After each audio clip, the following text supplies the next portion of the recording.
Hi hello ನಮಸ್ತೆ friends, welcome back to YouTube channel. ಹೇಗಿದ್ರೆ ಎಲ್ಲ ಹೋಪ್ ಎಲ್ಲರೂ ಚೆನ್ನಾಗಿದ್ದೀರಾ ಅನ್ಕೊಂತೀನಿ. ನಾನು ಕೂಡ ತುಂಬ ಚೆನ್ನಾಗಿದ್ದೀನಿ. ಏನಪ್ಪ ಇವತ್ತು ಹೋಮ್ ಟೂರ್ ಮಾಡ್ತಾ ಇದ್ದೀನಿ ಅಂತ ಹೇಳಿ ನೋಡ್ತಾ ಇದ್ದೀರಾ? ಹೌದು, ಈ ಹೊಸ ಮನೆ ಇನ್ನೂ ಓಪನಿಂಗ್ ಆಗಿಲ್ಲ, ಹಾಗೆ ಸಣ್ಣ ಪುಟ್ಟ ಕೆಲಸಗಳು ಮಾತ್ರ ಬಾಕಿ ಇದೆ. ಚಿಕ್ಕದಾಗಿ ಒಂದು ಹೋಮ್ ಟೂರ್ ಮಾಡ್ಕೊಂಡ್ಬಿಡೋಣ ಇವಾಗ ಅಂತ ಹೇಳಿ ಮಾಡ್ತಾ ಇದ್ದೀನಿ. ಹೊಸದಾಗಿ ಯಾರಾದರೂ ಮನೆ ಕಟ್ಟಿಸ್ತಾ ಇರ್ತೀರಿ ಅಲ್ವಾ, ಅವ್ರಿಗೆ ಸಣ್ಣ ಪುಟ್ಟ ಒಂದು ಐಡಿಯಾ ಬರುತ್ತೆ ಈ ಹೋಮ್ ಟೂರಿಂದ ಅಂತ ಹೇಳಿ. ಬನ್ನಿ ಹಾಗಾದ್ರೆ ನಮ್ಮ ಈ ಹೊಸ ಮನೆಗೆ ನಿಮಗೆಲ್ರಿಗೂ ಸ್ವಾಗತ. ಈ ಮನೆ ಸಿಟಿಯಿಂದ ಸ್ವಲ್ಪ ದೂರ ಇದೆ, ಹಾಗಾಗಿ ಗಾಳಿ ಬೆಳಕು ತುಂಬಾ ಚೆನ್ನಾಗಿ ಬರುತ್ತೆ. ಬನ್ನಿ ಹಾಗಾದ್ರೆ ಒಳಗಡೆ ಹೋಗೋಣ. ನೋಡ್ತಾ ಇದ್ದೀರಲ್ವಾ, ಮನೆಗೆ ಎಂಟ್ರಿ ಕೊಡ್ತಿದ್ದಾಗೇನೆ ಒಂದು ದೊಡ್ಡ ಹಾಲ್ ಬರುತ್ತೆ, ಅಂದ್ರೆ ಟಿವಿ ಹಾಲ್ ಬರುತ್ತೆ. ನೆಲಕ್ಕೆ ಬ್ಲಾಕ್ ಕಲರ್ ಗ್ರಾನೈಟ್ ನ ಹಾಕ್ಸಿದ್ದಾರೆ. ಹಾಗೆ ವಿಂಡೋ ನೋಡಿ ದೊಡ್ಡದಾಗಿ ಕೊಟ್ಟಿದ್ದಾರೆ. ವಿಂಡೋ ಕೂಡ ತುಂಬಾ ಚೆನ್ನಾಗಿದೆ. ಈ ವಿಂಡೋ ಇಂದ ತುಂಬಾ ಗಾಳಿ ಬೆಳಕು ಯಥೇಚ್ಛವಾಗಿ ಬರುತ್ತೆ. ಹೊಸದಾಗಿ ಮನೆ ಕಟ್ಸುವಾಗ ಯಾವಾಗ್ಲೂ ಕಿಟಕಿಗಳನ್ನ ದೊಡ್ಡದಾಗಿ ಇಡಿ. ಯಾಕಂತ ಹೇಳಿದ್ರೆ ದೊಡ್ಡದಾಗಿ ಇಟ್ವಿ ಅಂದ್ರೆ ಗಾಳಿ ಬೆಳಕು ತುಂಬಾ ಚೆನ್ನಾಗಿ ಬರುತ್ತೆ. ಹಗಲೊತ್ತಲ್ಲಿ ಲೈಟು ಫ್ಯಾನ್ಸ್ ಇದ್ರ ಅವಶ್ಯಕತೆನೇ ಇರೋದಿಲ್ಲ. ಕಿಟಕಿಯಲ್ಲೇ ತುಂಬಾ ಚೆನ್ನಾಗಿ ಗಾಳಿ ಬರುತ್ತೆ ಅಲ್ವಾ, ಹಾಗೆ ಬೆಳಕು ಕೂಡ ಇರುತ್ತೆ. ಕೆಲವೊಬ್ರು ಹೇಳ್ತಾರೆ ವಿಂಡೋನ ದೊಡ್ಡದಾಗಿ ಇಡಿಸಿದ್ವಿ ಅಂತ ಹೇಳಿದ್ರೆ ಮುಂದೆ ತೊಂದರೆ ಆಗುತ್ತೆ, ಏನಾದ್ರೂ ಅಪಾಯ ಆಗುತ್ತೆ ಅನ್ನುವಂತ ಭಯ ಅವ್ರಿಗೆ ಕಾಡ್ತಾ ಇರುತ್ತೆ. ಈ ಮನೆಯಲ್ಲಿ ನೋಡಿ ವಿಂಡೋಗೆ ಹೆವಿ ಇರುವಂತ ಕಬ್ಬಿಣದ ಗ್ರಿಲ್ ಅನ್ನ ಹಾಕ್ಸಿದ್ದಾರೆ. ಆಚೆ ಕಡೆಯಿಂದ ಗ್ಲಾಸ್ ಹಾಕ್ಸಿದ್ದಾರೆ. ಹಾಗೆ ಸೊಳ್ಳೆ ಕೂಡ ಬರಬಾರ್ದು ಅಂತ ಹೇಳಿ ನೆಟ್ ಕೂಡ ಹಾಕಿದ್ದಾರೆ. ಹಾಗಾಗಿ ಗಾಳಿ ಬೆಳಕು ತುಂಬಾ ಚೆನ್ನಾಗಿ ಬರುತ್ತೆ, ಯಾವುದೇ ತರವಾದಂತ ಅಪಾಯ ಕೂಡ ಆಗೋದಿಲ್ಲ. ಇದು ನೋಡ್ತಾ ಇದ್ದೀರಾ ದೇವ್ರ ಮನೆ. ದೇವ್ರ ಮನೆ ಕೂಡ ತುಂಬಾ ಚೆನ್ನಾಗಿ ಮಾಡ್ಕೊಟ್ಟಿದ್ದಾರೆ. ದೇವ್ರ ಮನೆ ಬಾಗ್ಲನ್ನ ತುಂಬಾ ಚೆನ್ನಾಗಿ ಡಿಸೈನ್ಸ್ ಮಾಡಿದ್ದಾರೆ. ಹಾಗೆ ಅದ್ರ ಪಕ್ಕದಲ್ಲೇ ಬಂದ್ವಿ ಅಂದ್ರೆ ನಾವು ಕಿಚನ್ಗೆ ಎಂಟ್ರಿ ಕೊಡ್ತೀವಿ, ಅಂದ್ರೆ ಅಡಿಗೆ ಮನೆಗೆ ಬರ್ತೀವಿ. ಅಡಿಗೆ ಮನೆ ನೋಡಿ ಯಾವ ರೀತಿ ಓಪನ್ ಇದೆ ಅಂತ. ನನ್ನ ಪ್ರಕಾರ ಈ ಕಿಚನ್ಗೆ ಇಂಟೀರಿಯರ್ ವರ್ಕ್ಸ್ ಮಾಡಿಸೋದು ಬೇಡ ಅಂತ ಅನ್ಸುತ್ತೆ. ಯಾಕಂತ ಹೇಳಿದ್ರೆ ಈ ರೀತಿ ಓಪನ್ ಆಗಿದ್ರೆ ಚೆನ್ನಾಗಿ. ಇಂಟೀರಿಯರ್ ವರ್ಕ್ಸ್ ಮಾಡಿಸಿದ್ವಿ ಅಂತ ಹೇಳಿದ್ರೆ ಎಲ್ಲ ಕ್ಲೋಸ್ ಆಗ್ಬಿಡುತ್ತೆ. ನಾವು ಏನೇ ವಸ್ತುಗಳನ್ನ ಪಾತ್ರೆಗಳಾಗಿರ್ಬಹುದು ಎಲ್ಲದನ್ನು ಪದೇ ಪದೇ ಕ್ಲೀನ್ ಮಾಡೋಕ್ ಆಗೋದಿಲ್ಲ. ಹಾಗಾಗಿ ಈ ರೀತಿ ಓಪನ್ ಆಗಿತ್ತು ಅಂತ ಹೇಳಿದ್ರೆ ನಮ್ ಕಣ್ಣಿಗೆ ಕಾಣುತ್ತೆ ಅಲ್ವಾ, ಹಾಗಾಗಿ ಎಲ್ಲದೂ ಕ್ಲೀನ್ ಆಗೇ ಇರುತ್ತೆ. ಇತ್ತೀಚೆಗೆ ಜಿರಳೆಗಳ ಕಾಟ ತುಂಬಾ ಆಗಿದೆ. ಮೊದ್ಲೆಲ್ಲ ಇಂಟೀರಿಯರ್ ವರ್ಕ್ಸ್ ಮಾಡಿಸಿ ಈ ರೀತಿ ಎಲ್ಲ ಕ್ಲೋಸ್ ಮಾಡೋಂಗ್ ಮಾಡ್ಕೊಂಡ್ವಿ ಅಂತ ಹೇಳಿದ್ರೆ ತುಂಬಾ ಚೆನ್ನಾಗಿ ಅಂತ ಹೇಳಿ ಮಾಡಿಸ್ಕೊಂತಾರೆ. ಆಮೇಲೆ ವರ್ಷ 2 ವರ್ಷ ಕಳೀತು ಅಂತ ಹೇಳಿದ್ರೆ ಅದು ಕ್ಲೀನ್ ಮಾಡಕ್ ಆಗದೆ ಅದನ್ನೆಲ್ಲ ಕೆಲವೊಬ್ರು ಮತ್ತೆ ಅದನ್ನೆಲ್ಲ ತೆಗೆಸಿ ಮತ್ತೆ ಈ ರೀತಿ ಎಲ್ಲ ಓಪನ್ ಮಾಡ್ಕೊಂತಾರೆ. ನೋಡಿ ಕಿಚನ್ ಪಕ್ಕದಲ್ಲೇ ಬಂದ್ವಿ ಅಂತ ಹೇಳಿದ್ರೆ ಇಲ್ಲೊಂದು ಬೆಡ್ರೂಮ್ ಬರುತ್ತೆ. ಬೆಡ್ರೂಮ್ ಪಕ್ಕದಲ್ಲೇನೆ ಒಂದು ಬಾತ್ರೂಮ್ ಕೂಡ ಇದೆ. ಎಷ್ಟೋ ವರ್ಷಗಳ ಕನಸಾಗಿರುತ್ತೆ ಒಂದ್ ಮನೆ ಕಟ್ಬೇಕು, ಆ ಮನೇಲಿ ನಾವ್ ಅನ್ಕೊಂಡಂಗೆ ಎಲ್ಲ ಆಗ್ಬೇಕು, ನಾವ್ ಅನ್ಕೊಂಡಂಗೆ ಬೆಡ್ರೂಮ್ ಇರ್ಬೇಕು, ನಾವ್ ಅನ್ಕೊಂಡಂಗೆ ದೇವ್ರ ಮನೆ ಇರ್ಬೇಕು, ನಾವ್ ಅನ್ಕೊಂಡಂಗೆ ಮೇನ್ ಆಗಿ ಕಿಚನ್ ಇರ್ಬೇಕು ಅಂತ ಪ್ರತಿಯೊಬ್ರು ಕನಸು ಆಗಿರುತ್ತೆ. ಒಂದು ಮನೆ ಕಟ್ಟೋದು ಅಂತ ಹೇಳಿದ್ರೆ ಒಂದು ದೊಡ್ಡ ಕನಸೆ ಅಂತ ಹೇಳ್ಬೋದು. ಪ್ರತಿಯೊಬ್ರು ಜೀವನದಲ್ಲಿ ಒಂದು ಸುಂದರವಾದ ಮನೆ ಅಂದ್ರೆ ತಮ್ಮ ಕನಸಿನ ಮನೆನ ಕಟ್ಬೇಕು ಅಂತ ಹೇಳಿ ಪ್ರತಿಯೊಬ್ಬರಿಗೂ ಕನಸಿರುತ್ತೆ. ಅದಕ್ಕೋಸ್ಕರ ಎಷ್ಟೆಲ್ಲ ಕಷ್ಟಪಟ್ಟಿರ್ತಾರೆ, ಎಷ್ಟೆಲ್ಲ ಕನಸುಗಳನ್ನ ಕಂಡಿರ್ತಾರೆ, ಎಷ್ಟೆಲ್ಲ ಸಫರ್ ಮಾಡಿರ್ತಾರೆ. ಒಂದೊಂದು ಮೂಲೆ ಕೂಡ ನಾವು ಹೇಳಿದಾಗೆ ಆಗ್ಬೇಕು, ನಮ್ ಕನಸಿನ ಮನೆ ಅಲ್ವಾ, ಇದೇ ರೀತಿ ಇರ್ಬೇಕು ಅಂತ ತುಂಬಾ ಜನರು ಕನಸಿರುತ್ತೆ. ನೋಡಿ ಬೆಡ್ರೂಮ್ ಕೂಡ ತುಂಬಾ ಚೆನ್ನಾಗಿದೆ. ಇಲ್ಲಿ ಕೂಡ 2 ವಿಂಡೋಸ್ ಬಂದಿದೆ. ಇದು ಕೂಡ ತುಂಬಾ ದೊಡ್ಡದಾಗಿ ವಿಂಡೋಸ್ ಇಟ್ಟಿದ್ದಾರೆ. ಗಾಳಿ ಬೆಳಕಿಗೆ ಏನು ಕೊರತೆ ಬರೋದಿಲ್ಲ, ಆ ರೀತಿ ದೊಡ್ಡದಾಗಿ ವಿಂಡೋಸ್ ನ ಇಟ್ಟಿದ್ದಾರೆ. ಅದ್ರ ಪಕ್ಕದಲ್ಲೇ ವಾರ್ಡ್ರೂಮ್ ಮಾಡಿದ್ದಾರೆ. ವಾರ್ಡ್ರೂಮ್ ಮಾಡಿದಾಗ ನನಗಂತೂ ತುಂಬಾ ಇಷ್ಟ ಆಗೋಯ್ತು. ಯಾಕಂತ ಹೇಳಿದ್ರೆ ಇವಾಗೆಲ್ಲ ವಾರ್ಡ್ರೂಮ್ ಮಾಡಿಸೋದು ವುಡ್ಡಲ್ಲೇ ಮಾಡಿಸ್ತಾರೆ ಅಲ್ವಾ, ಕಟ್ಟಿಗೆಯಲ್ಲೇ ಮಾಡಿಸ್ತಾರೆ. ಆದ್ರೆ ಇಲ್ಲಿ ನೋಡಿ ಡಿಫ್ರೆಂಟ್ ಆಗಿ ಮಾಡಿದ್ದಾರೆ, ಕಲ್ಲಿನಿಂದ ಮಾಡಿದ್ದಾರೆ.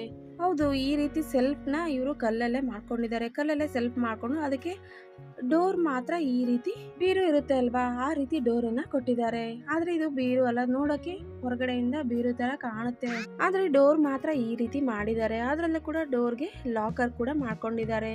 ಕಲ್ಲಿನಲ್ಲೇ ಮಾಡಿ ಈ ರೀತಿ ಮಾಡಿರೋದು ನನಗಂತೂ ತುಂಬಾ ಇಷ್ಟ ಆಗೋಯ್ತು. ಈಗ ನೋಡಿ ಓಪನ್ ಮಾಡಿ ತೋರಿಸ್ತೀನಿ ನಿಮ್ಗೆ ಯಾವ ರೀತಿ ಇದೆ ಅಂತ ಹೇಳಿ. ಇದರಲ್ಲಿ ಖರ್ಚು ಕೂಡ ತುಂಬಾ ಕಡಿಮೆ ಆಗುತ್ತೆ. ಆಮೇಲೆ ಪರ್ಮನೆಂಟ್ ಶಾಶ್ವತವಾಗಿ ಇರುತ್ತೆ, ಏನು ಪ್ರಾಬ್ಲಮ್ ಆಗಲ್ಲ. ಕಟ್ಟಿಗೆ ಆದ್ರೆ ಚೆನ್ನಾಗಿರೋ ಕಟ್ಟಿಗೆ ಇದ್ರೆ ಮಾತ್ರ ಬಾಳ್ಕೆ ಬರುತ್ತೆ. ಇಲ್ಲ ಅಂತ ಹೇಳಿದ್ರೆ ಆದಷ್ಟು ಬೇಗ ವರ್ಷ 2 ವರ್ಷ ಅಥವಾ 5-10 ವರ್ಷ ಆಯ್ತು ಅಂತ ಹೇಳಿದ್ರೆ ಆ ಕಟ್ಟಿಗೆ ಕೂಡ ಹಾಳಾಗೋದಕ್ಕೆ ಸ್ಟಾರ್ಟ್ ಆಗುತ್ತೆ. ಆದ್ರೆ ಈ ರೀತಿ ಕಲ್ಲಿಂದ ಮಾಡಿರೋದೈತಲ್ವಾ, ಇದು ಪರ್ಮನೆಂಟ್ ಆಗಿ ಇರುತ್ತೆ. ನೋಡಿ ಯಾವ ರೀತಿ ಮಾಡಿದ್ರೆ. ಇದರಲ್ಲಿ ಇನ್ನೂ ಸ್ಟೆಪ್ಸ್ ಬೇಕಾದ್ರೆ ಮಾಡ್ಕೋಬಹುದು, ಆದ್ರೆ ಇಲ್ಲಿ ಸಿಂಪಲ್ ಆಗಿ ಕೊಟ್ಟಿದ್ದಾರೆ.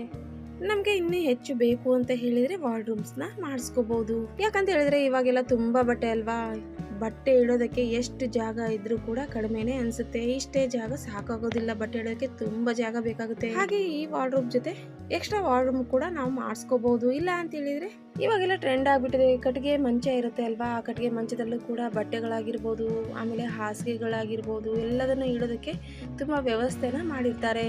ಹೊರಗಡೆಯಿಂದ ನೋಡೋದಕ್ಕೆ ಇದು ಬೀರು ತರ ಕಾಣುತ್ತೆ, ಆದ್ರೆ ಡೋರ್ ಮಾತ್ರ ಆ ರೀತಿ ಇದೆ. ಒಳಗಡೆ ನೋಡಿದ್ರೆ ಎಲ್ಲ ಕಲ್ಲಿಂದ ಮಾಡಿದ್ದಾರೆ. ಅಂದ್ರೆ ಟೈಲ್ಸ್ ಕಲ್ಲು ಬರುತ್ತೆ ಅಲ್ಲ, ಗಟ್ಟಿ ಕಲ್ಲು ಬರುತ್ತೆ ಅಲ್ವಾ, ಅದರಿಂದ ಮಾಡಿದ್ದಾರೆ. ನನಗಂತೂ ತುಂಬಾ ಇಷ್ಟ ಆಯ್ತು ಇದು. ಯಾಕಂತ ಹೇಳಿದ್ರೆ ಸ್ಪೇಸ್ ಜಾಸ್ತಿ ಇದ್ದಷ್ಟು ಕ್ಲೀನಿಂಗ್ ಕೂಡ ಈಸಿ ಆಗುತ್ತೆ. ಬನ್ನಿ ಹಾಗಾದ್ರೆ ನೆಕ್ಸ್ಟ್ ರೂಮ್ಗೆ ಕರ್ಕೊಂಡು ಹೋಗ್ತೀನಿ. ಈ ರೂಮ್ ಇದೆ ಅಲ್ವಾ, ಈ ರೂಮ್ ಪಕ್ಕದಲ್ಲೇ ಮತ್ತೊಂದು ಬೆಡ್ರೂಮ್ ಬರುತ್ತೆ. ಇದು 2 BHK ಮನೆ ಆಗಿರೋದ್ರಿಂದ ಒಂದು ಬೆಡ್ರೂಮ್ ನಾರ್ಮಲ್ ಆಗಿದೆ, ಹಾಗೆ ಇನ್ನೊಂದು ಬೆಡ್ರೂಮ್ಗೆ ಅಟ್ಯಾಚ್ ಬಾತ್ರೂಮ್ನ ಕೊಟ್ಟಿದ್ದಾರೆ. ನೋಡೋದಕ್ಕೆ ಎರಡು ಸೇಮ್ ಅನ್ಸಿದ್ರು ಸ್ವಲ್ಪ ಸ್ಪೇಸ್ ಅಲ್ಲಿ ಡಿಫ್ರೆನ್ಸ್ ಅನ್ಸುತ್ತೆ. ಆ ರೂಮ್ ಚಿಕ್ಕದಾಗಿದೆ, ಈ ರೂಮ್ ಸ್ವಲ್ಪ ದೊಡ್ಡದಾಗಿದೆ. ಯಾಕಂತ ಹೇಳಿದ್ರೆ ಇದರಲ್ಲಿ ಅಟ್ಯಾಚ್ ಬಾತ್ರೂಮ್ ಇರೋದ್ರಿಂದ ಸ್ವಲ್ಪ ದೊಡ್ಡದಾಗೆ ಇದೆ. ಈ ರೂಮಲ್ಲೂ ಕೂಡ ಅಷ್ಟೇ, ಈ ರೂಮಲ್ಲಿ ಒಂದೇ ವಿಂಡೋ ಬರುತ್ತೆ. ಆ ರೂಮಲ್ಲಿ ಆದರೆ 2 ವಿಂಡೋ ಇದೆ. ಈ ರೂಮಲ್ಲಿ ಒಂದೇ ವಿಂಡೋ ಬರುತ್ತೆ, ಆದರೆ ಅದು ಕೂಡ ದೊಡ್ಡದಾಗಿ ವಿಂಡೋ ಕೊಟ್ಟಿದ್ದಾರೆ. ಗಾಳಿ ಬೆಳಕು ತುಂಬಾ ಚೆನ್ನಾಗಿ ಬರೋ ತರ ವಿಂಡೋನ ಕೊಟ್ಟಿದ್ದಾರೆ. ಹೊಸದಾಗಿ ಯಾರಾದ್ರೂ ಮನೆ ಕಟ್ಟಿಸ್ತಾ ಇದ್ರೆ ಮೇನ್ ಆಗಿ ಇದ್ರ ಕಡೆ ಗಮನ ಕೊಡಿ. ಯಾಕಂತ ಹೇಳಿದ್ರೆ ಒಂದ್ಸಲ ಮಾಡಿಸಿದ ಮೇಲೆ ಮತ್ತೆ ಮತ್ತೆ ಪದೇ ಪದೇ ತೆಗೆಯೋದಕ್ಕೆ ಹಾಕೋದಕ್ಕೆ ಆಗೋಲ್ಲ ಅಲ್ವಾ. ಹಾಗಾಗಿ ಒಂದ್ಸಲ ಬಿಟ್ಟು 100 ಸಲ ಯೋಚನೆ ಮಾಡಿ. ವಿಂಡೋಸ್ ಆಗಿರ್ಬೋದು, ಈ ರೀತಿ ವಾರ್ಡ್ರೋಬ್ ಆಗಿರ್ಬೋದು, ಅಟ್ಯಾಚ್ ಬಾತ್ರೂಮ್ಗೆ ಏನೆಲ್ಲ ಬೇಕು ಬೇಡ, ಅದನ್ನ ಯಾವ ದಿಕ್ಕಿನಲ್ಲಿ ಮಾಡಬೇಕು ಏನು ಅನ್ನೋದನ್ನ ಯೋಚನೆ ಮಾಡೇ ಮಾಡಿಸಿ. ಯಾಕಪ್ಪ ಅಂತ ಹೇಳಿದ್ರೆ ಕೆಲವೊಬ್ರು ಮಾಡಿಸ್ತಾರೆ ಮನೆ ಎಲ್ಲ ರೆಡಿ ಆದ್ಮೇಲೆ, ಮತ್ತೆ ಈ ದಿಕ್ಕಿನಲ್ಲಿ ಅದು ಇರಬಾರ್ದು, ಆ ದಿಕ್ಕಿನಲ್ಲಿ ಇದು ಇರಬಾರ್ದು ಅಂತ ಹೇಳಿ ಮತ್ತೆ ಅದನ್ನೆಲ್ಲ ತೆಗೆಸೋದು ಹಾಕೋದು ಈ ರೀತಿ ಎಲ್ಲ ಮಾಡ್ತಾ ಇರ್ತಾರೆ. ಆ ರೀತಿ ಎಲ್ಲ ಮಾಡಿದ್ರು ಅಂತ ಹೇಳಿ ಮೊದ್ಲಿರುವಂತ ಫಿನಿಶಿಂಗ್ ಮತ್ತೆ ಬರೋದಿಲ್ಲ. ಹಾಗಾಗಿ ಮೊದ್ಲೇ ಯೋಚನೆ ಮಾಡಿ. ಹಾಗೆ ಇವಾಗೆಲ್ಲ ತುಂಬಾ ನಡೀತಾ ಇರೋದು ಅಂತ ಹೇಳಿದ್ರೆ ವಾಸ್ತು ನೋಡ್ತಾರೆ. ವಾಸ್ತು ಪ್ರಕಾರವಾಗಿ ಮೊದಲೇ ಎಲ್ಲ ಕೇಳಿಸ್ಕೊಂಡು ಯಾವ್ಯಾವ ದಿಕ್ಕಿನಲ್ಲಿ ಏನೇನು ಇರಬೇಕು ಅನ್ನೋದನ್ನ ಮೊದಲೇ ಎಲ್ಲ ಪ್ಲಾನ್ ಮಾಡಿಕೊಂಡು ರೆಡಿ ಮಾಡಿಸ್ಕೊಂಡ್ರೆ ತುಂಬ ಒಳ್ಳೇದನ್ಸುತ್ತೆ. ನೋಡಿ, ಇದು ಅಟ್ಯಾಚ್ ಬಾತ್ರೂಮ್ ಕೊಟ್ಟಿದ್ದಾರೆ ಅಲ್ವಾ. ಈ ಬಾತ್ರೂಮ್ ತುಂಬ ದೊಡ್ಡದಾಗಿದೆ, ಸ್ಪೇಸಸ್ ಆಗಿದೆ. ಯಾರಾದರೂ ಹೊಸದಾಗಿ ಮನೆ ಕಟ್ಟಿಸ್ತೀವಿ ಅಂತ ಹೇಳಿದರೆ ಮೊದಲೇ ಎಲ್ಲದನ್ನು ಪ್ರಿಪೇರ್ ಮಾಡ್ಕೊಳ್ಳಿ. ಯಾವ ದಿಕ್ಕಿನಲ್ಲಿ ಏನು ಮಾಡಿಸ್ಬೇಕು, ಏನು ಮಾಡಿಸ್ಬಾರ್ದು, ವಾಸ್ತು ಪ್ರಕಾರ ಯಾವ್ಯಾವ್ದು ಎಲ್ಲಿರಬೇಕು ಎಲ್ಲಿರಬಾರ್ದು. ಯಾಕಪ್ಪ ಈ ರೀತಿ ಎಲ್ಲ ಹೇಳ್ತಾ ಇದ್ದೀನಿ ಅಂತ ಹೇಳಿದರೆ, ಆಲ್ರೆಡಿ ನಾವೊಂದು ಹಳೆ ಮನೆಯಲ್ಲಿ ಈ ರೀತಿ ಮಾಡಿಸಿ ತುಂಬ ಸಫರ್ ಮಾಡ್ತಾ ಇದ್ದೀವಿ. ಮಾಡಿದ ಮೇಲೆ ಅದು ಸರಿ ಇಲ್ಲ, ಇದು ಸರಿಗಿಲ್ಲ, ಅದು ತೆಗಿಸ್ಬೇಕು, ಇದು ತೆಗಿಸ್ಬೇಕು ಅಂತ ಹೇಳಿ ಯೋಚನೆ ಮಾಡೋ ರೀತಿ ಆಗುತ್ತೆ. ಹಾಗಾಗಿ ನಾನು ಒಂದು ಸಣ್ಣ ಕಿವಿ ಮಾತನ್ನ ಹೇಳ್ತಾ ಇದ್ದೀನಿ. ನೀವು ಮನೆ ಕಟ್ಟಿಸ್ತಾ ಇದ್ದೀರಾ ಅಂತ ಹೇಳಿದರೆ ಫಸ್ಟ್ ಅದಕ್ಕೆ ಏನೇನು ಬೇಕು, ನಾವು ಎಲ್ಲೆಲ್ಲಿ ಏನೇನು ಮಾಡಿಸ್ಬೇಕು ಅನ್ನೋದನ್ನು ಮೈಂಡಲ್ಲಿ ನೀವು ಫಿಕ್ಸ್ ಮಾಡ್ಕೊಂಬಿಡಿ. ಇವಾಗೆಲ್ಲ ಇಂಜಿನಿಯರ್ಗಳು ಅದೆಲ್ಲ ಅವ್ರು ಹಾಕೊಟ್ಟಿರುವಂಥ ಪ್ಲ್ಯಾನ್ ಪ್ರಕಾರನೇ ಮಾಡ್ತಾರೆ. ಆದರೆ ನಮ್ಮದು ಅಂತ ಇರುತ್ತೆ ಅಲ್ವಾ, ನಮಗೂ ಒಂದು ಆಸೆ ಇರುತ್ತೆ ಇದೇ ರೀತಿ ಇರಬೇಕು. ಅವ್ರ ಪ್ಲ್ಯಾನ್ ಪ್ರಕಾರ ಒಂದೊಂದು ಇಷ್ಟ ಆಗೋದಿಲ್ಲ ನಮಗೂ ಕೂಡ. ನಮ್ಮ ಆಸೆ ಪ್ರಕಾರ ಇದೇ ರೀತಿ ಇರಬೇಕು ಅನ್ನೋದೊಂದು ಕನಸಿರುತ್ತೆ. ಹಿರಿಯರೇ ಹೇಳಿದ್ದಾರೆ ಅಲ್ವಾ, ಒಂದು ಮನೆ ಕಟ್ಟಿ ನೋಡು, ಒಂದು ಮದುವೆ ಮಾಡಿ ನೋಡು ಅಂತ ಹೇಳಿ ಶಾಸ್ತ್ರನೇ ಇದೆ.